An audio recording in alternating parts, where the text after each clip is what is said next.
bangsa. Sekali lagi aku katakan, wartakanlah Injil kepada segala bangsa.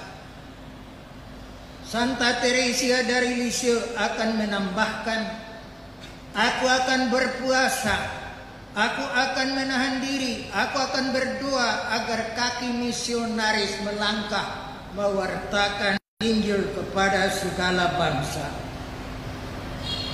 Secara tradisional, 3 hal itu bagi diakon selalu ditekankan.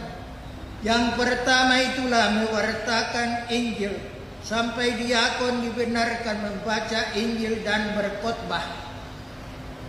Yang kedua adalah bahwa diakon itu akan turut menguduskan umat Allah. Mereka dibenarkan untuk membaptis, juga dalam delegasi memberkati perkawinan. Yang ketiga ialah diakon dari Roma itu, bahwa mereka harus memperhatikan orang-orang miskin, tolong mereka dalam hidupnya. Inilah sekarang mendapat tekanan baru lagi dalam zaman COVID ini. Dan pada anak-anakku ini ditabiskan menjadi diakon, dan mungkin juga menjadi imam pada masa COVID sekarang ini. Maka kita hendak menggarisbawahi itu. Apapun ceritanya, diakon harus berkhotbah dan mengajar katekese dan mengajar Injil kepada umat. Inilah tugas pokok mereka. Yang kedua ialah bahwa mereka menyucikan umat dengan baptisan, dengan pemberkatan perkawinan, dengan membuat adorasi. Yang berikut adalah bahwa mereka harus menolong orang-orang menderita. Sekarang ini kita harus menggalikan itu kepada pokok dasar, tetapi dengan adaptasi baru. Tentang mewartakan Injil, mewartakan kabar gembira. Kita ditantang pada zaman kita ini untuk melakukan medsos, untuk melakukan viral dan sebagainya. Dan itu harus diisi dengan siaran-siaran dan dengan komunikasi yang berhubung dengan Injil dan kabar gembira, sukacita kepada orang. Maka para diakon ini sebagai generasi milenial sekarang harus menjadi ahli dalam bidang komunikasi sosial itu. Yang kedua ialah bahwa kita dalam melakukan pemberkatan dan menolong sakramen, para diakon ini sangat didekatkan kepada imam dalam perayaan Ekaristi. Dan kemudian dalam arti itu juga dia mempersiapkan diri merayakan Ekaristi. Dan dalam arti itu juga dia telah dibenarkan untuk memberikan sakramen, antara lain dengan delegasi pemberkatan perkawinan. Antara lain mereka boleh membaptis.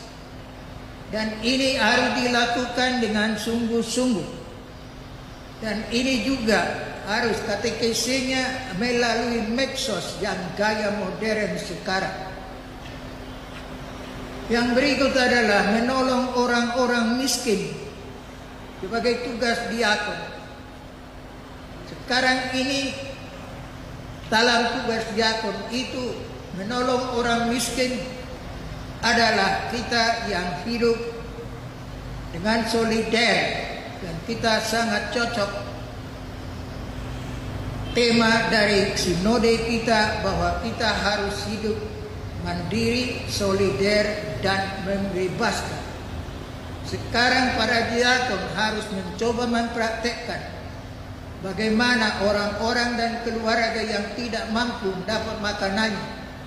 Para diakon ini dilatihkan untuk menolong dan memberi perhatian kepada mereka. Entah itu lewat KBG, entah itu lewat suatu gerakan baru di paroki, tetapi suatu tindakan menolong orang yang berkekurangan adalah tugas dari diakon. Maka ketiga hal itu kembali ditekankan zaman sekarang ini, yaitu bahwa kita harus tetap gigih mewartakan kabar gembira lewat medsos. Kita harus tetap gigih dalam menguduskan umat. Dan dalam hal ini biar kami katakan, pepatah itu berkata, teladan menarik, ajaran mendorong. Jadi kalau kita melakukan misalnya baptisan, kalau kita melakukan baptisan itu, maka kita harus saling, dan dalam hidup sehari-hari pun harus saling. Dalam gereja Katolik, selain daripada biarawan itu, sesudah diakon, wajib itu ibadat harian dan mengikuti misa. Jadi jangan terlalu gampang membenarkan diri tidak melakukan ibadat harian. Dalam rumusan gereja, kita harus melakukannya secara teladan. Jangan seperti pendeta di Tegejita itu. Pendeta ini dia sudah beristri 2, tapi dia mau tetap hidup sebagai pendeta. Lantas dia berkhotbah kepada umatnya, Pentakosta itu. Jangan lihat kepada apa yang saya lakukan, dengarkanlah apa yang saya katakan.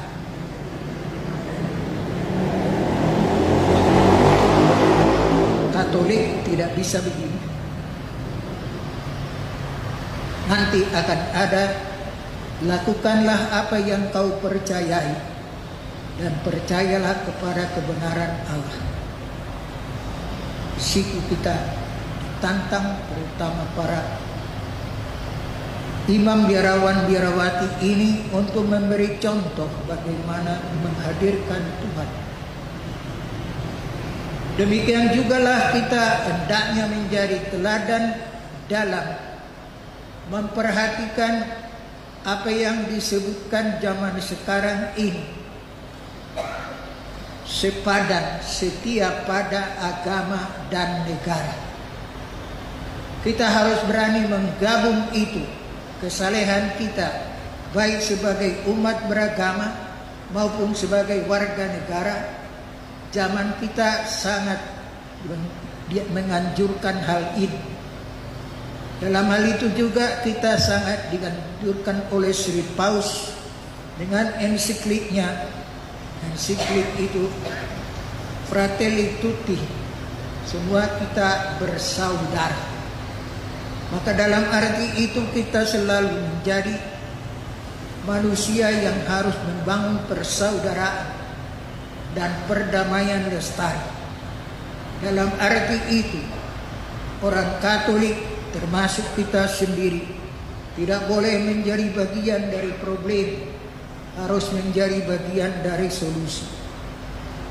Dalam arti itu, kita harus sama-sama mengabdi baik keagamaan kita maupun kemenegaraan kita, dan kita akan memperolehnya pada hasilnya nanti. Anak-anakku yang tercinta, ketiga hal itu tetap menjadi tugas diakon. Meskipun kamu bukan diakon permanen, melainkan diakon transien, maka perhatikanlah itu pada masa-masa diakon ini, mewartakan dan memberi katekesi dengan cara modern, dengan medsos. Memperhatikan dan mengajarkan kepada katekumenat, mengajar mereka, dan dalam sakramental kamu sangat didekatkan kepada menghadiri misa dan melayani imam. Kemudian kamu juga diminta untuk membuat adorasi, pentahtaan. Kamu juga diminta untuk menjadi penahbis dan pembaptis umat Allah. Dan kamu boleh memberkati perkawinan. Dan kamu diminta untuk memperhatikan orang-orang yang berkekurangan. Maka usahakan itu dalam salah satu cara dalam hidupmu. Inilah makna dari tabisan diakon, baik dari dahulu maupun sekarang. Dan dengan kata lain, kita tetap berada dalam ajaran ortodoksi, tetapi kita updating, kita up to date kan hidup kita. Dan kita akan tetap bertahan. Kepada kalian semua, selamat mengamalkan masa diakon sementara ini, tapi upayakanlah hal-hal yang disebutkan tadi menjadi pedoman dan tindakan hidupmu. Allah memberkati kamu sekalian.